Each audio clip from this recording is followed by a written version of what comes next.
I'm John. I play guitar for Supertouch. My name's Joe. I play bass for Supertouch. I'm Andy. I play drums in Supertouch. I'm Mark. I sing for the group Supertouch.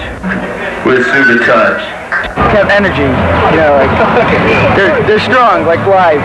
Like I like them better live than I do like on the album. But I like their music, and especially their music more over their lyrics, I guess. I don't know. They're different from other hardcore bands in the scene. The main reason I like them is because they're a lot different from the other bands. You know, they have all the other bands just play kind of the same music and all, but Supertouch has a lot of different styles. So. Yeah, their sound's really good.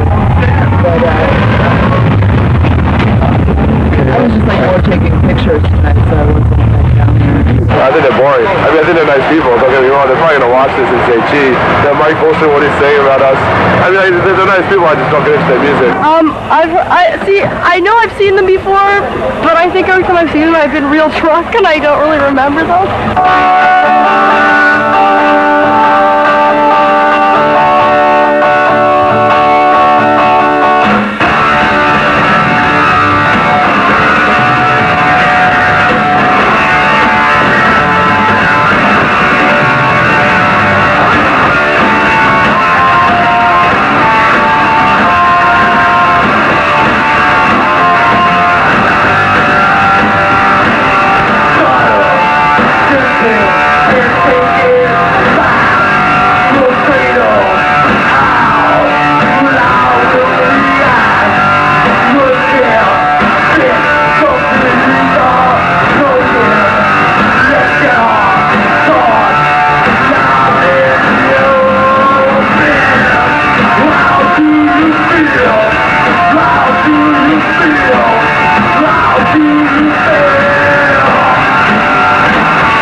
Band Stillborn. I played guitar in that, like, I don't know, a very, very long time ago. And I played drums in a band called Altercation, which people would probably have heard of, some people anyway. It's an evil skinhead band that I'm not too proud of. I became a member of Supertouch when I saw an ad in the Village Voice. It said bass player wanted, and I had heard of the band. So, you know, I gave Andy, the drummer, a call. And, I was the first guy who called, and we practiced. It sounded good, and I got in the band. It's pretty simple. I met Mark, we went to high school together, and he was in Death Before Dishonor at that time. And when Death in, DVD had broken up. It took a little while, but we got together, and we had other members at the time. We didn't have Andy at that time, and it just grew into the lineup we have now. We called it DVD when we were together still, but it wasn't. It was Supertouch. I was in another band before that, and they broke up, and was trying to get a new band together. And I was friends with John in high school, and we started playing together with a couple other people who were temporary. And then I saw Andy playing in another band, and that band broke up, and I asked Andy if he wanted to play with us. And then we had another temporary bass player, and then we went through a string of temporary bass players and found Joe through the Village Voice. He gave us a call, we put him in that. I think they're gonna make it like bigger than some bands already that are out there. The song is about the third digit and a letter and a number alphabet.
We're influenced by rock, basically.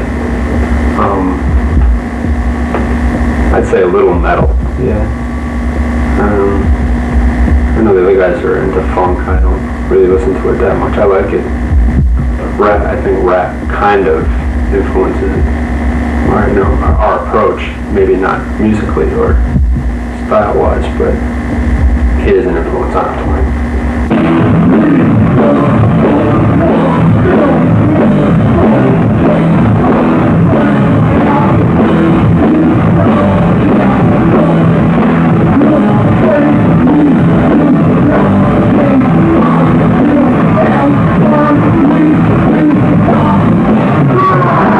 I had other friends who played like drums and guitar, and there were really no bassists around when I started playing, you know. I was around like 14 or 15, maybe 16 at the latest, and you know, not too many people play bass at that age. Usually it's just guitarists and drummers. Started around that age, and I don't know, every bass player I've met seems to have picked it up around 18 or so. Large vocals, they're shit on the 7-inch. Yeah, they're kind of weak on the 7-inch, but I like them. It's different, you know, instead of just screaming into the microphone like a lot of bands do. But you know, I'm not at the stage where I'd like to be vocally, but you know, it'll do for now. But I keep getting better and better month by month. You know, I think a lot about what I'm singing, and think of ways to improve my vocals, and think of things that mess me up when I'm singing, you know, and what to do that, you know, like my bad habits and stuff like that.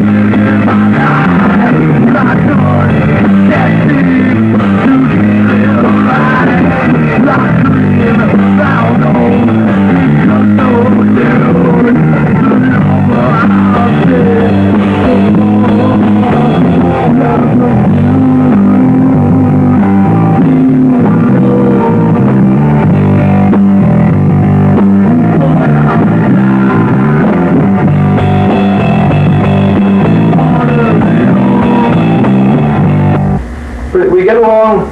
We get along well as people when we're not hanging out as a band. When we start to, like, Mark and I can get along fine, we can hang out, and as soon as we start talking about band stuff, it's just a fight.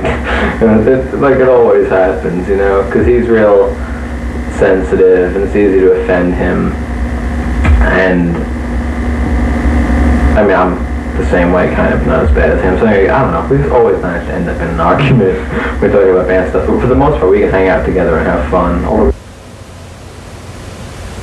We're really good friends. You know, we have our little fights and stuff. I mean, on tour, we almost broke up a couple of times. But, you know, we're friends. We don't really hang out together that much, you know, in non-band activities. We're semi-tight, you know. I mean, you know, we're all pretty good friends. We don't hang out too much. Because, I know, if we hang out too much, you know, we don't want to cause anything that would make conflict with the band, you know. If we hung out too much, we argue more. You know, it's like it's a pretty stressful situation, you know. Like, you know, so we basically hang out at rehearsals. I mean, we play a lot of shows and take like 10-hour rides.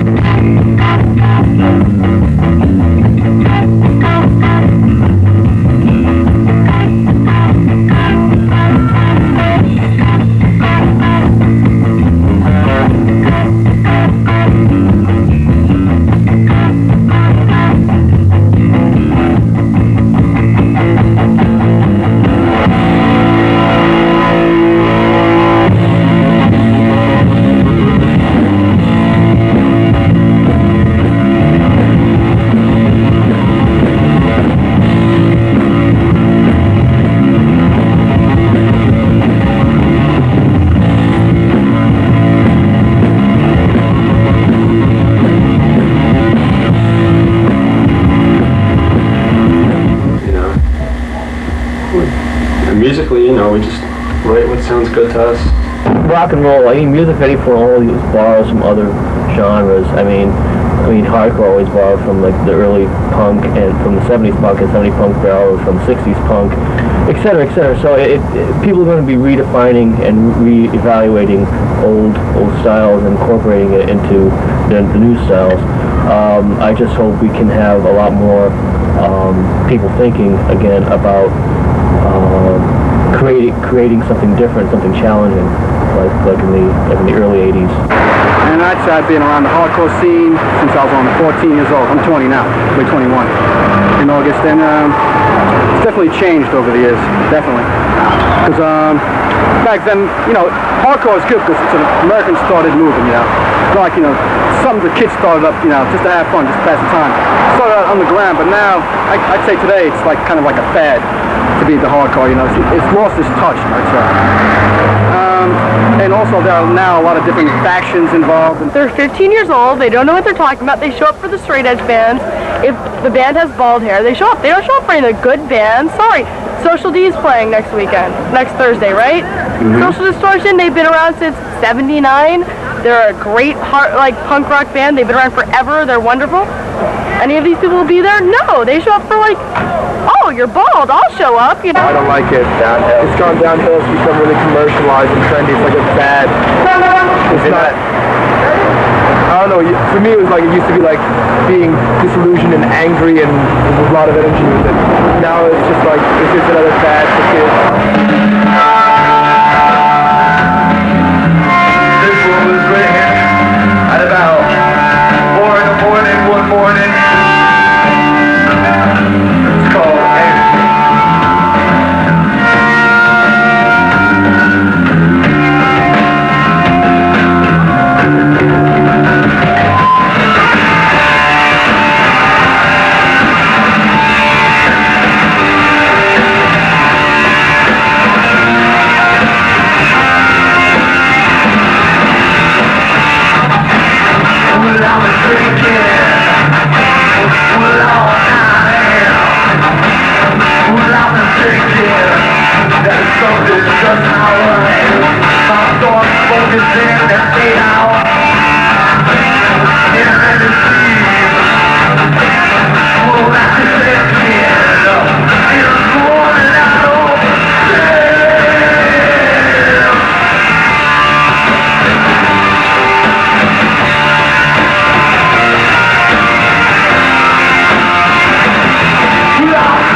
music is though. When you go in the studio, it's supposed to be like 4 guys jamming, you lay down your tracks and go. Nowadays it's like, oh, let's put this track on, let's overdub this. It's too much music. Just be simple, you know. Hardcore should not be about getting $800 guarantees and three packs of beer, which certain formerly underground hardcore bands who used to play CBGBs, you know, at smaller shows now get. We really don't think about it. We just play whatever, you know, we write. We really don't think about what style of music we're playing. We just play, and you know, we hope people like it. And if they don't, you know, we can't really be concerned, you know. We just have to play what we like. Bands coming out now, which are trying to sort of go back to the old image of what, you know, we hold in our minds. There are bands now like Born Against and Citizen's Rest. These are bands that have good lyrics, good music, and they're just out there to have fun and, you know, do it what it's, you know, the original idea of it was, not to get onto a big label and get this huge audience. The old scene is dead. What keeps us around is there's still a little spark of life left in it. There's still a little bit of that purity and that energy and anger and frustration. It's sort of like that's still there. It's a fad for most of the kids nowadays, but for some of them, like I get out there, like 90% of the crowd that's at our shows, they're all completely pretentious. However, there's a couple that are really into it and are really listening to what's going on, and it's really important to them. I mean, you could ask 100 people here what hardcore means to them, and they'll give you a different answer. But whatever it means to them as an individual, it's got to be everything.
there's enough negative publicity about them. I feel like it's still like you can be in a group of people and someone will bring it up and not everyone there will be like, oh, that's totally, you know? Like there should be more like people saying racism, like instead of not saying anything. You know, I find a lot of people don't speak out about it. You know, some friends of mine in New York were part of like Sharpskins, and it used to be like a big movement, and now there's like 3 people who are still really into it. I think people are kind of giving up. You know, I mean, Sharpskins has kind of died down, and things have gotten kind of bad in New York, but no one, you know, the whole thing with Sharpskins, it got to be where, you know, they were being violent themselves, you know, so a lot of people dropped out of it because it was like a double-edged sword. It's like if you wore the Sharpskins patch, you could get beat up by someone who'd gotten beat up by another Sharpskin. If you didn't wear the Sharpskin patch, people thought you were racist because you had a shaved head. So a lot of people are really frustrated. You know, friends of mine in New York find themselves really frustrated with the scene because it seems like there's no way that you can, like, you know, there's no way to win. I think down south it's probably going to be more of a problem. I've been hearing that there's been a growing Nazi skinhead movement there, but there's so much hype going on with this Nazi skinhead stuff. I'm pretty hesitant to say anything is true about it. Myself, I'm a skinhead. I'm the first skinhead to a black West Indies, so there's no problem. People try to, you know, play it off like, you know, oh, you can't be in this because you're black and this and that. There are very few people who do. Those are usually the ones who are racist. So fake skinheads, and they're usually beat down to the ground. They're not accepted. Now there are bands who are the white power bands aren't even allowed to play, you know, around New York. They have to play like invitational gigs in warehouses. You have to still eliminate fighting at shows. That's a big problem, because there was a club in Philly that was open. It was a really cool club, and then all these like Nazi skinheads came and they fucked it all up. Well, there was one time in Philly when there was a lot of white power skinheads, and my singer Mark basically, you know, told him to fuck off. I mean, he shouldn't. He should use language like that, which you shouldn't. You should try to reason with them before you say I'll kick your ass or something like that. But they got a little uptight, and you know, the police had to be called, and supposedly they were waiting outside for us, but nothing happened from that. And I just got kind of upset, you know, that there was kids there with swastikas and, you know, white power symbols and stuff on their jackets. So I just started singing stuff for a song about, you know, them and, you know, why I don't like them and stuff like that. And then after the show, you know, well, whatever, 40 of them or so were waiting out front for me, you know, wanting to kick my ass or whatever. I got into it and I didn't know that there was any sort of political beliefs that went along with it. And I was into it for a long time, just, you know, kid with a, you know, I was just a skinhead. It's like, oh, I thought it was something that, you know, was purely for hardcore music. And I started hanging out with people that, you know, were really into the politics of it, and I started learning about that and trying to be, you know, trying to fit into that group, saying a lot of things I didn't really believe in. Whatever, did that for a while, and then gave up on it. Realized how pathetic it was. The skinhead is just you shave your head and you wear a certain type of jacket. I mean, that really doesn't matter. That's just a fashion thing. I mean, it depends upon what your beliefs are. I mean, if you're like a heavy nationalist guy or, you know, a racist or something like that, then it could, you know, become a problem. But I mean, I have no problem with people looking like, you know, a skinhead. There's nothing wrong. Yeah, man, I'm bleeding. Or what? Anyway, come on. I got hit in the head about 5 times. All of a sudden I'm on the floor and there's people on my hands. I'm like, ah! That's why there's people there to pick you up. Yeah, well, no one's picking me up there if I'm standing on my hands. I don't know. I'm gonna come back to me. That's what I was saying. Choking on my one. You're so into it. Breaking my hand. Basically, the people who go to shows, I mean, reflect all different types of attitudes. So, you know, there's people who just want to dance hard and get violent, and, you know, they end up hurting other people. And there's people who just come to enjoy the show, and there's people who actually, you know, want to be, you know, at its best, I think, like, a show could be an exchange of ideas, you know, and you could, like, you know, learn a lot from it. A lot of kids that are into hardcore too are one-track minded, you know, and a lot aren't, you know. It's like, it's a weird scene, you know. You'll meet some of the coolest people you've ever met in your life, and you also meet some of the biggest jerks you ever met in your life too, you know. But, well, you know, everybody has their own opinion on what hardcore is, you know, and I guess everybody's entitled to their own opinion. But the way I look at it now, I just think of music, you know.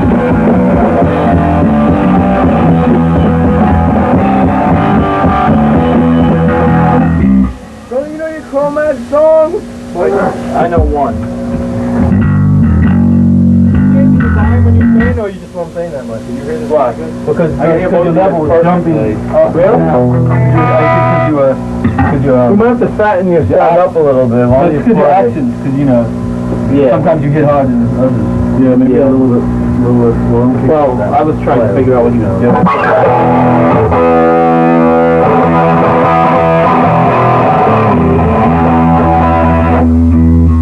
I just write, you know, I always write. It's just something I do. Write down my thoughts, and then when, you know, when we come up with new music, try to work, you know, what I've written into the songs.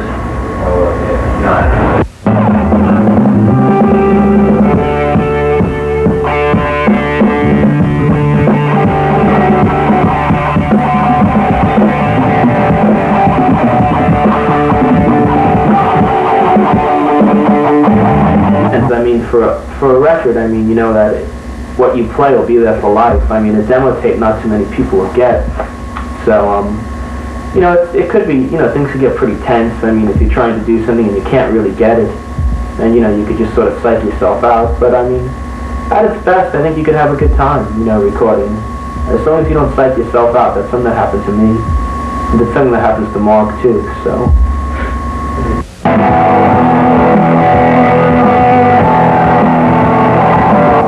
Well, I first started playing when I was 9. I started playing in bands when I was about 12. You know, I used to play drums in a hardcore band. I didn't play very good, but that was about it. Nothing else. Music is freedom. I would hope. I mean, unless you're just playing, you know, to get your record deal and get famous, which a lot of bands are. I mean, we're not. You know, of course, I'd love to get famous. I'd love to play the Garden. Actually, no, the Garden's too big. I'd like to play, like, the Ritz and stuff. That size is cool. The Garden would be a little bit overwhelming. But anyway, I mean, I'd like to get really big. I'd like to get a major record deal, as long as, you know, they're not screwing us. I would love to get really famous and have money and, like, have people digging the music I was playing and, you know, people respecting me because of it. I know, sorry about the past 2 weekends. It's not my fault. Supertouch is here. I don't know what to do. I can't tell you. Did that hook up? So, Todd left the band, he's back with Murphy's Law. Of course, they didn't tell me. Supposed to play an hour. Oh yeah. We got Supertouch. We got coming up in 2 weeks. You guys like Citizen's Arrest? Maelstrom?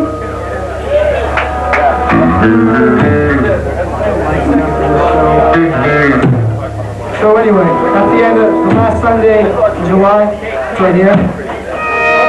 We got channel shows coming up. Remember those? Channel Hardcore shows return.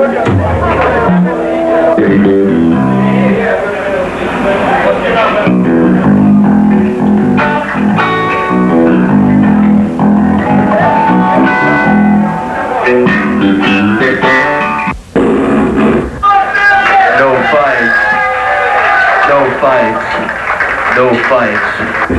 I think that in the hardcore scene, you're getting, you know, you get a lot of kids in puberty with their testosterone levels running wild, and, you know, they're all trying to show who can dance harder, and so of course there are going to be more fights. I think there are probably more fights at hardcore shows than at metal shows, but there are plenty at metal shows. I mean, you get, you know, big dudes getting drunk and stuff, and, you know, with, oh, my woman, you looked at her, and, you know, things like that. It's not like Sid Vicious, Anarchy, you know, the stuff you see on, like, California punk movies or whatever. Like, around here, I don't think, like, the whole dancing and, like, that kind of stuff, I don't know, it's kind of gotten big, you know. A lot of kids aren't going to just, like, slam and run into people. It's more like dancing, creating their own thing. It's just because the music is so overpowering that it just makes you, you know, it just totally, like, takes your body. You gotta know it. You can't be, you know, naive about it either. You can't be like, go into the middle and start dancing around and just expect something's gonna happen to you. You know, you gotta know when to stop. I've seen people get their noses punched in and, you know, whatnot, and their faces smashed. I mean, it's terrible. It's ridiculous. You gotta be, you know, careful with that. If you're going to dance violently, you know, make sure you're not gonna hurt somebody else. Hang out with your friends. Forget about all that other shit during the week, you know, and just come here, hang out with your friends, see all your old friends.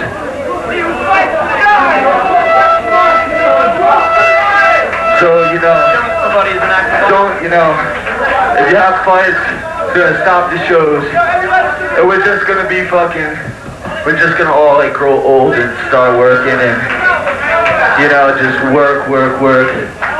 No place to hang out with your friends.